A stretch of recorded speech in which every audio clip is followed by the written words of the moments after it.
Hello, everyone. So, in this session, we are going to understand the Charvaka philosophy in Indian thoughts. Okay. So, I hope you know about this. That's the topic in your ethics paper also. So, have you ever wondered why humans seek answers to certain questions like the meaning of life, the existence of God, or the nature of the soul?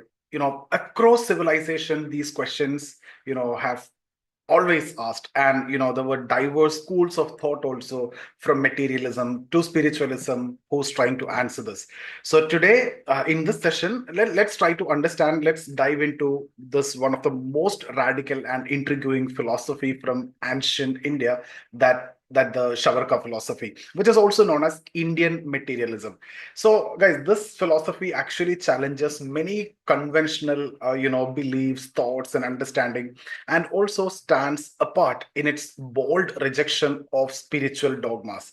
So let's get into the details. And as you can see here, we'll look at the philosophy. First, we'll try to understand the Indian philosophy, and then we will look at the philosophy traditions. Okay, Astika, Nastika, and all those I will discuss. So, if you see philosophy, philosophy at its core arises from human quest to answer life's deepest questions. Questions like, what is happiness? Is there a soul? Does God exist? Right. So the answers to such questions define the different schools of philosophy. Some lean towards materialism, asserting that happiness comes from tangible things, the material things, while others adopt spiritualism, and they advocate a higher metaphysical purpose for life and everything. So if you look at Indian context, philosophy is enriched by diverse schools like Jainism, Buddhism, and then yoga and Shavarka. So each of these offers unique perspective on life and existence. So let's try to understand a different philosophical tradition also. So you see, there's the next slide, Indian philosophical tradition. Okay, see, if you look at Indian philosophy, broadly categorize its schools, school of thought into two group, Astika and Nastika. So this classification is not based on the belief in God, but it's basically on the acceptance or rejection of Vedas as the ultimate source of knowledge. So if you see Nastika school, that's what Shavarka, Jainism, and Buddhism, they reject the Vedic authority.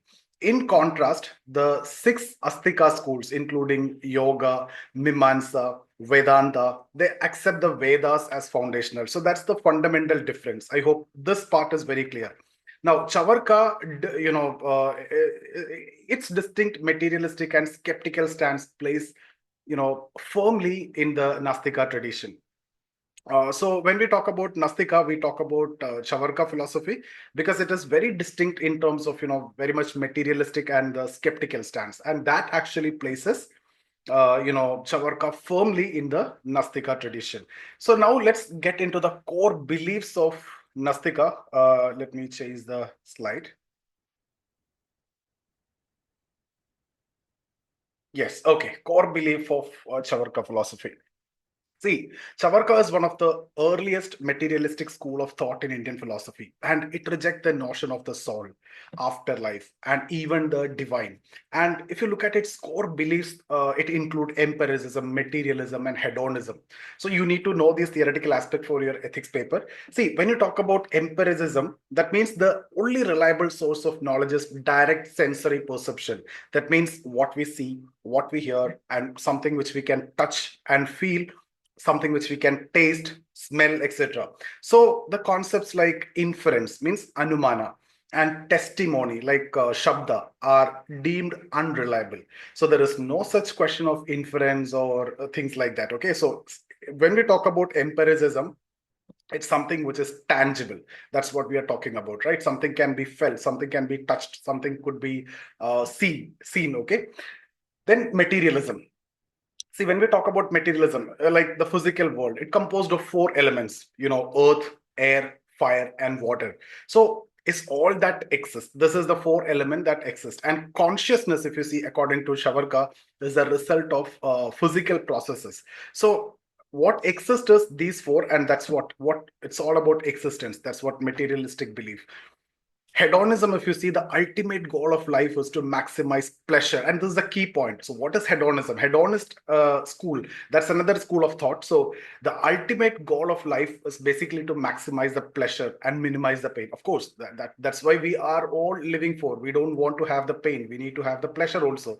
So maximize the pleasure, minimize the pain, and focusing entirely on the present life, so not the future life.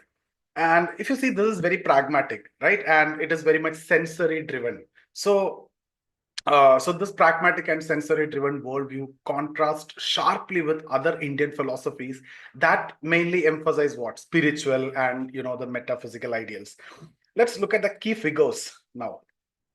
Right. Okay. So if you see, Charvaka philosophy lacks primary text, right, making our understanding dependent on secondary sources mostly, and it is often written by the critics actually.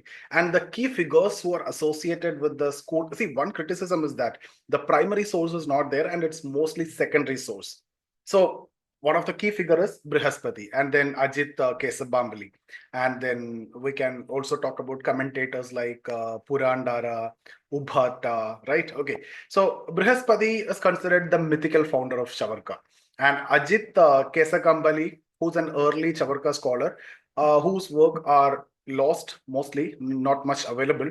And if you see commentators like Puranandra, I don't know how to pronounce exactly, Uddhabhatta, Ubdatta, okay, who expanded Shavarka idea, but those writing again have not survived also. So see, this reliance on opponents, interceptions often actually distort the philosophy, and it portrays it as overly indulgent or unethical. So that's what it's all about. Now, if you look at some of the critique or Dehatmavada and critique of religion. See, that's the next slide. So this is one of the defining concept in Chavarka philosophy is Dehatmavada.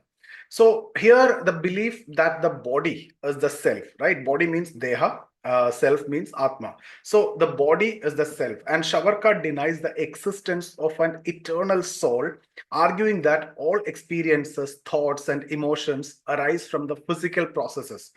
Consequently, the body and self perish together at the death. So there is no such differences. That's what they are talking about. The belief that the Deha and is the self, is the Atma. So both are actually same. Once Deha is gone, self is also gone, right? Or Atma is also gone. So that's why when the body perish, the self also perish automatically and together at the time of death. And Shavarka also critiques organized religion, and they view it as a tool of exploitation, like a Marxist school of thought. And it also dismisses the Vedas as contradictory and irrelevant. Vedas most of the time contradict according to them, and it also challenges the authority of priest and rituals, as they are not going to give you any solace or anything. It's just exploitation only. Okay, so let's look at the influence of certain misrepresentations or critique of religion.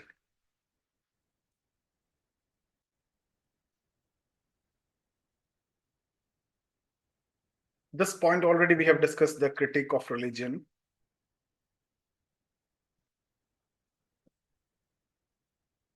Okay. So now coming to this slide, see, there are a lot of controversial stands. Few of them we have discussed already, but Chavarka had a lasting impact on Indian thought. And you see its emphasis on empirical observation. That is again very much important. In fact, it prefigures the development of scientific reasoning in India.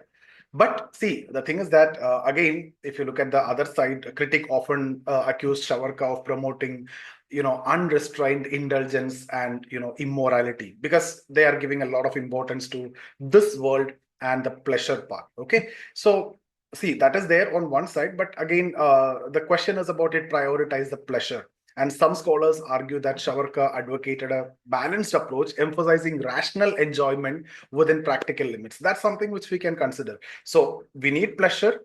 No one want to have that pain. So rational, enjoyment within the practical limits. That's what all about. You can consider or understand this philosophy is all about.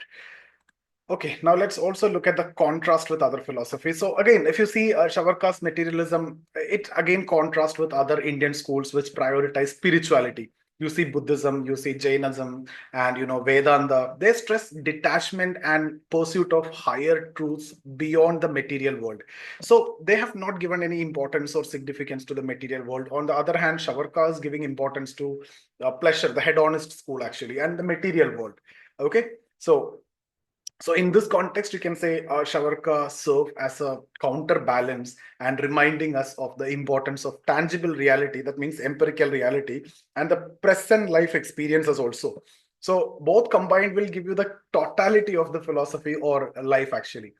Now, if you look at the relevance of Shavarka in philosophy, see again, this Chavarka philosophy is called to embrace the present, actually resonate in modern times. So when we live in this modern world, which philosophy matches with our frequency or matches with the modern world? It is Chavarka philosophy. We live in the present, we see things scientifically, we see things empirically, we believe those things, and the material world is actually the reality. Pleasure is there. That is what everyone is looking for. So again, it rejects the spiritual pursuit, right? That's what the balance that we need to have. And again, it emphasizes on questioning dogmas and valuing individual freedom. That makes it a thought-provoking philosophy. So it asks you to stay in the present. It asks you to consider the materialistic aspect. It asks you to consider the empirical reality. It asks you to consider the reality and respecting that value and individual freedom, questioning the dogmas. So that way it actually deserves that respect. And it invites us to balance the material well-being with ethical living. And that's what I told you, pleasure within the practical limits. And it again challenges us to find happiness in the here and now. So that's what we are actually living for. Right. So if you see what we can conclude, again, guys, Shavarka philosophy offers a unique lens to view life, grounded in reality. They actually talk about reality. They actually talk about the material world. So it's free from spiritual dogmas and it is focused on pleasure. So one side, it may not enjoy the same reverence as other Indian philosophies, but its contribution to rational and empirical thinking cannot be ignored. In the modern day scenario, this actually have a lot of relevance. So remember that philosophy is not about choosing one path, but exploring many. So that's all what I want to discuss in this session. I hope you got some knowledge about this. Thank you so much for attending. See you in the next video.